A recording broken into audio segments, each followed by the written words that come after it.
Ma la migliore non c'è, sicuramente la via di un cambiamento che passa per la ZTL, ma passa un po' per l'approccio alla città. Avviare un ragionamento sullo spazio pubblico, sull'utilizzo, sulla valorizzazione del bene pubblico che crea attrattività e fare delle azioni mirate che possano, come dire, consentire al mercato udinese di vivere meglio, credo che queste due robe assieme possano essere la cosa migliore che in questo momento è stata fatta.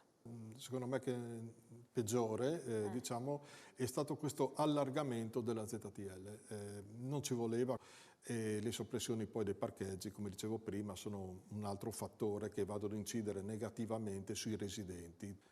La prima urgenza adesso è mettere in campo tutte le, diciamo, le soluzioni possibili per mettere a posto le strade, anche perché questo aver triplicato il prelievo IRPEF, l'addizionale IRPEF comunale, porterà nelle casse del comune 8 milioni e mezzo all'anno in più. Se noi riusciamo non solo a garantire un 36% di esenzione, ma se mettiamo 65 milioni di euro sul sociale, se aumentiamo i posti negli asili nidi, se diamo un contributo per gli affitti, per le rette nelle case di riposo, è grazie a un'operazione del genere. Chi ha di più paga di più, io vivo a Udine, quindi non è che vivo da un'altra parte e dici sai tu sei esentato, chi ha di meno deve dare di meno.